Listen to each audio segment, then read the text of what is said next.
अब यहाँ पर जो बात लिखी है एंटीबॉडीज़ वाली, देखें हर किसी ये मसला नहीं होगा कि एंटीबॉडीज़ बन गई अब उसकी दवाई जो है बॉडी में काम नहीं करेगी। देखें इसकी रीज़न क्या है, हमारे पास जो एंटीबॉडीज़ बनती हैं बॉडी में दो किस्म की बनती हैं। एक होती है हमारे पास बाइंडिंग एंटीबॉडी और एक होती है न्यूट्रलाइजिंग एंटीबॉडी। ठीक है, ज़्यादातर केसेस में इनक्रेटिन मेडिक्स के यूज़ करने से जो एंटीबॉडीज़ बनती भी हैं अगर, तो वो बनती हैं 40 से 60% मरीजों में। कौन सी बनती है? बाइंडिंग एंटीबॉडी, यानी कि वो एंटीबॉडी जो दवाई को पकड़ लेंगी। लेकिन दवाई को पकड़ लिया, दवाई अपना काम कर रही है, जो काम था उसका वो कर रही है, ठीक है, लेकिन उसको पकड़ लिया गया। ठीक है, जैसे कि इसका फॉर एग्जाम्पल आप हाथ पकड़ के चल रहे हो, ठीक है, आपने किसी का हाथ पकड़ लिया लेकिन स्टिल आप चल रहे हैं, ठीक है, तो वही बात होती है। एक होती है हमारे पास न्यूट्रलाइजिंग एंटीबॉडी, ये वो एंटीबॉडीज हैं जो कि दवाई को पकड़ के उसको तबाह कर देंगी, न्यूट्रलाइज कर देंगे। ठीक है, तो अगर ऐसी बन गई एंटीबॉडी तो मसला होगा। ज़्यादातर केसेस में कौन सी बन रही है? बाइंडिंग एंटीबॉडी बन रही है इनकेटिन मेडिक्स के यूज़ करने से, इसलिए मसला नहीं होता। ठीक है, एक और चीज़ हमने याद रखनी है कि हमारे पास क्या होता है कि जो इनकेटिन मेडिक्स होते हैं इनकी अमाउंट जो बॉडी में इंजेक्ट की जाती है वो काफ़ी अच्छी है, यानी कि काफ़ी ज़्यादा अमाउंट इंजेक्ट की जाती है। इसलिए फॉर एग्जाम्पल अगर थोड़ी बहुत एंटीबॉडी बन भी गई तो मसला नहीं होता। ठीक है, क्योंकि बाकी जो हमारे पास इनकेटिमेटिस घूम रही है खून में वो काम कर रही है। ठीक है, एक और चीज़ हमारे पास एक याद रखनी है हमने कि हमारे पास जो इनकेटिमेटिक्स होते हैं इनकी रिसेप्टर एफिनिटी बहुत ही स्ट्रांग होती है। यानी कि फॉर एग्जाम्पल हमारे पास ये बाइंडिंग एंटीबॉडी बन गई, यानी कि हमारे पास ये इनकेटिमेटिक्स है और इसको एंटीबॉडी ने क्या कर लिया, एंटीबॉडी बन के और साथ पकड़ के रखा हुआ। ठीक है, लेकिन जैसे ही ये खून में घूम रही है, अब जैसे ही इनके पास कोई रिसेप्टर आया, GLP-1 रिसेप्टर आया, ठीक है, यानी कि जो इसका रिसेप्टर था जहाँ पर इनकेटिमेटिक लगना था, जैसे रिसेप्टर आया करीब से गुजरा तो फ़ौरन से क्या करेगी, ये एंटीबॉडी को छोड़ के यहाँ पर आके लग जाएगी। ठीक है, यानी कि इतनी स्ट्रांग एफिनिटी होती है कि फ़ौरन से एंटीबॉडी को छोड़ा और अपने रिसेप्टर पर आके लग गई। ठीक है, In most cases, the antibodies do not result in reduced efficacy of the drug or increased adverse effect. अब यहाँ पर एक सवाल पैदा होता है हमारे पास कि जो इनक्रेटिनमेटिक्स हैं, ठीक है, हमारे पास इनक्रेटिनमेटिक्स और एंटीबॉडी का कॉम्प्लेक्स बन गया बॉडी में, तो असूलन क्या होना चाहिए कि जो एडवर्स इफेक्ट हैं इस ड्रग के, इनक्रेटिनमेटिक्स के, नॉज़िया, वॉमिटिंग, डायरिया, कॉन्स्टिपेशन वगैरह, ये सब ज़्यादा होना चाहिए। ऐसा नहीं होता, लेकिन क्यों? इसका रीज़न हमारे पास ये है कि कॉम्प्लेक्स बन गया। ठीक है, लेकिन ये जो कॉम्प्लेक्स बना है, यानी कि मिक्सचर इनक्रेटिनमेटिक्स और एंटीबॉडी का जो कॉम्प्लेक्स बना है, दोनों मिल गए, ये इतना इतना स्मॉल है कि हमारे पास जो हमारे बॉडी का इम्यून सिस्टम है इसको कोई इमरजेंसी क्रिएट करने की ज़रूरत नहीं पड़ती। हमारी बॉडी जो होती है रोज़ाना, हमारी बॉडी में रोज़ाना इम्यून सिस्टम हमारी बॉडी का वो काफ़ी, यानी कि बहुत सारी अमाउंट में क्या होता है, जो अंदर कोई आ गई, कोई फॉरेन चीज़ आ गई, उसको डिस्ट्रॉय कर रहा होता है, लेकिन हमें कोई फील नहीं हो रहा चीज़ें। वैसे ही ये बहुत स्मॉल है, इसको ख़त्म करने के लिए बॉडी को कोई इमरजेंसी वगैरह की ज़रूरत नहीं पड़ती। ठीक है, यानी कि साइटोकाइंस, इन्फ्लेमेशन वगैरह का सिग्नल नहीं रिलीज़ होता बॉडी में। ठीक है, अच्छा हमारे पास होता क्या है, ये जो कॉम्प्लेक्स बन गया, ठीक है, अब हमारे पास क्या होगा, हमारे खून में कौन से सेल घूम रहे थे? Macrophages. Macrophage basically immune system के ही हिस्सा है। लेकिन मैक्रोफेज का काम क्या होता है कि इन्होंने देखा कि हमारे पास जो एंटीबॉडी ने किसी चीज़ को पकड़ा हुआ है, ठीक है, तो बस मैक्रोफेज समझ जाएगा कि इसको क्या करना है, डिस्ट्रॉय करना है। अब हमारे पास जो एंटीबॉडीज़ ने किसको पकड़ा हुआ है, इनक्रेटिनमेटिक्स को पकड़ा हुआ है। ठीक है, तो दोनों का मिक्सर बना हुआ है, कॉम्प्लेक्स बना हुआ है, तो मैक्रोफेज क्या करेगा, इसको इनगल्फ कर लेगा, अपने अंदर ले लेगा और इसको बिल्कुल डिस्ट्रॉय, यानी कि स्मॉल स्मॉल पीसेस में तोड़ देगा। लेकिन वही बात है, कोई सिग्नल, कोई चीज़ रिलीज़ नहीं होगी, बिकॉज इसका जो साइज़ था बहुत ही छोटा था।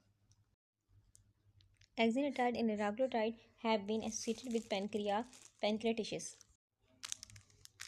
इस बात को हमने पहले ऊपर भी डिस्कस किया था। ठीक है, इसका मतलब क्या है, देखिए हमारे पास जो एक्सिनाटाइड, डाक्रोटाइड दोनों क्या है, इनक्रेटिनमेटिक्स है। होता है कि हमारे पास जो पेनक्रियास है, ठीक है, और पेनक्रियास में क्या होती है, पतली पतली नालियाँ होती हैं। ठीक है, और ये नालियाँ मिलकर क्या होती हैं, एक बड़ी सी डक्ट, यानी कि एक बड़ी सी नाली बन रही होती है, और ये नाली बेसिकली जाके हमारे पास इंटेस्टाइन, स्मॉल इंटेस्टाइन के जो शुरू का हिस्सा है, यानी कि ड्यूडेनियम, वहाँ पर जाके ख़त्म हो रही होती है। ठीक है, यानी कि पेनक्रियास और इंटेस्टाइन का एक कनेक्शन है। ठीक है, हमारे पास जो पेनक्रियास का दो काम होते हैं, दो काम क्या होते हैं, एक तो क्या है, इंसुलिन बनाना। ठीक है, इसके बीटा सेल क्या हो रहे हैं, इंसुलिन बना रहे हैं। एक और काम क्या होता है कि पेनक्रियास क्या करते हैं, एंजाइम को रिलीज़ करते हैं, वो एंजाइम जो कि खाने की हजम करने में हेल्प करते हैं। ठीक है, अब वो एंजाइम किस तरीके से आते हैं, हम बात की देखें, पतली पतली नालियों के जरिए, और आखिरकार एक बड़ी नाली बनती है, और वो नाली स्मॉल इंटेस्टाइन के शुरू के हिस्से ड्यूडेनियम में आके खत्म होती है। तो इस तरीके से वो एंजाइम को इंटेस्टाइन में आके छोड़ रहे होते हैं। ठीक है, तो हमारे पास होता है क्या है, अब ये जो एंजाइम है ये इनएक्टिव होते हैं, यानी कि सोए हुए होते हैं। ठीक है, पेनक्रियास में ये सोए हुए, लेकिन जब ये हमारे पास इंटेस्टाइन में आते हैं, इंटेस्टाइन में हमारे पास एक केमिकल, इसका नाम है एंटीरोकाइनेस। ठीक है, जब ये इस केमिकल से टकराते हैं दैन हमारे पास ये एंजाइम एक्टिव हो जाते हैं और अपना काम शुरू करते हैं। ठीक है,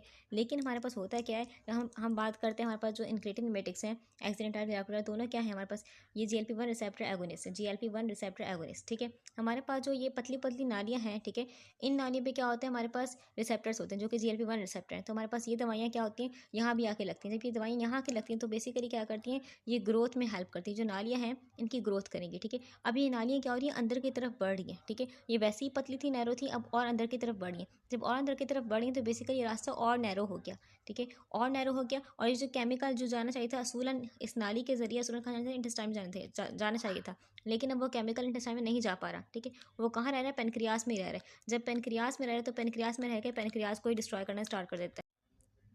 एक और इंपॉर्टेंट पॉइंट जो कि याद रखना है हमने कि हमारे पास जो एक्सिनेटाइड निराक्रोटाइड दोनों ही इंक्रेटिन मेटिक्स है। हमने कहा एंटीरोकाइनेस जो होते हैं इसको एक्टिव करते हैं। देखिए होता है कि हमारे पास जो जब ये इंटेस्टाइन में जाते हैं तो इंटेस्टाइन में क्या है, हमारे पास एंटीरोकाइनेस है। हमारे जो पेनक्रियास बेसिकली जो एंजाइम निकाल रहे हैं, इस एंजाइम का नाम क्या है, ट्रिप्सिनोजिन, ठीक है। ट्रिप्सिनोजिन को ट्रिप्सिन में कन्वर्ट करना होता है। ट्रिप्सिन एक्टिव फॉर्म में, ट्रिप्सिनोजिन इनएक्टिव फॉर्म में, ठीक है।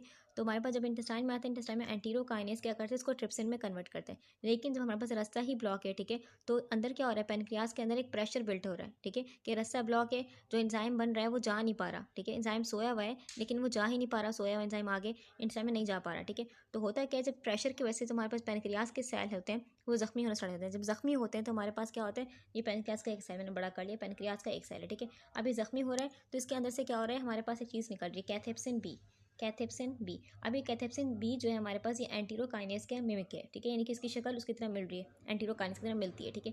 अब ये कैथेप्सिन बी क्या करता है, ये हमारे पास उस एंजाइम ये जो ट्रिप्सिनोजिन है, ठीक है, उसको क्या कन्वर्ट कर देता है, हमारे पास ट्रिप्सिन में कन्वर्ट कर देता है, ठीक है। लेकिन ये ट्रिप्सिन वही बात है, आगे नहीं जा पा रहा, ठीक है। वो किसको डिस्ट्रॉय कर रहा है, अपने ही सेल्स को डिस्ट्रॉय कर रहा है। एक बार ये रिएक्शन स्टार्ट हो गया तो बेसिकली चेन रिएक्शन है, यानी कि डिस्ट्रक्शन होती ही रहेगी, ठीक है। यहाँ पर लिखा हुआ है सीयर किस्म का एब्डोमिनल पेन, यानी कि शरीर किस्म का एब्डोमिनल पेन हो, इस ड्रग को क्या करते हैं, डिसकंटिन्यू करते हैं।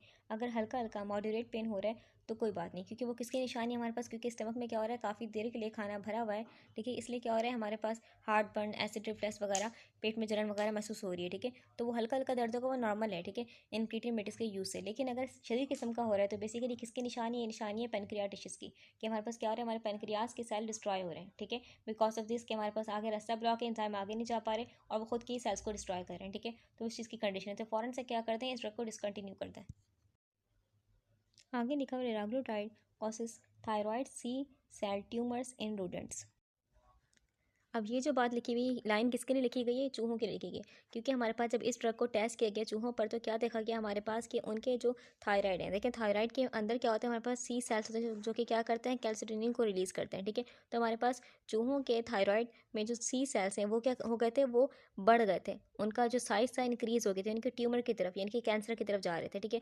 तो देखिए हमारे पास थायराइड जो होते हैं इनके ऊपर क्या होता है, GLP-1 रिसेप्टर, GLP-1 रिसेप्टर, और हम जानते हैं लिराग्लुटाइड बेसिकली क्या है, GLP-1 रिसेप्टर एगोनिस्ट है। तो चूहों की बात करें तो चूहों के थायराइड में क्या होते हैं, ज़्यादा अमाउंट में GLP-1 रिसेप्टर होते हैं as compared to human. Human में जो होते हैं थायराइड के ऊपर हम बोल सकते हैं ना होने के बराबर है GLP-1 रिसेप्टर एगोनिस्ट, ठीक है। तो उनमें ट्यूमर का, कैंसर का कोई चांस ही नहीं है, ठीक है। लेकिन फॉर एग्जाम्पल अगर किसी की फैमिली हिस्ट्री में ऐसा हुआ है कि उनको थायराइड कैंसर है, ठीक है, तो उनमें यानी कि उनको हरगिज़ नहीं देनी चाहिए लिराग्लुटाइड, ठीक है, क्योंकि उनमें रिस्क होता है, ठीक है। लेकिन अमूमन नॉर्मली इंसानों में जो थायराइड है उसके ऊपर GLP-1 रिसेप्टर ना होने के बराबर है। However, it is unknown if it causes these tumors or thyroid carcinoma in humans. अब ये इस टॉपिक की लास्ट लाइन है हमारे पास कि रोडेंट यानी कि चूहों पर टेस्ट किया गया तो पता चला कि थायराइड कैंसर होता है, लेकिन इंसानों के पास हम यकीन से नहीं कह सकते इंसानों के लिए बात, क्योंकि इस दवा को आए हुए तकरीबन हम जैसे बात की 2005 में पहली ड्रग अप्रूव हुई थी, ठीक है, तकरीबन 20-26 साल हुए हैं, ठीक है, इतना अर्सा नहीं हुआ। तकरीबन हम तभी बोल सकते हैं यकीन जब हमारे पास 50 से 60 साल गुजर चुके हों, ठीक है, इतना अर्सा गुजरा ही नहीं है इस ड्रग को, ठीक है। तो इसलिए क्या ये अननोन, ये हम बोल सकते हैं हमें पता ही नहीं है यकीन से, ठीक है, तो इसलिए इस ड्रग को यूज़ करते हैं। लेकिन हम जानते हैं हमारे पास जो शुगर जब हाई होगी तो उसके बहुत से नुकसान होंगे, नेफ्रोटॉक्सिसिटी, हमारे पास रेटिनोपैथी वगैरह, ये न्यूरोपैथी वगैरह, ये नुकसान तो यकीनी है। लेकिन जो हम ये बात करें कि इससे क्या थायराइड कैंसर हो सकता है, वो बात इतना यकीन से नहीं कह सकते क्योंकि इतना डेटा नहीं है हमारे पास, ठीक है। तो इसलिए इसको यूज़ करते हैं, ठीक है, क्योंकि अभी मुकम्मल सबूत नहीं है हमारे पास।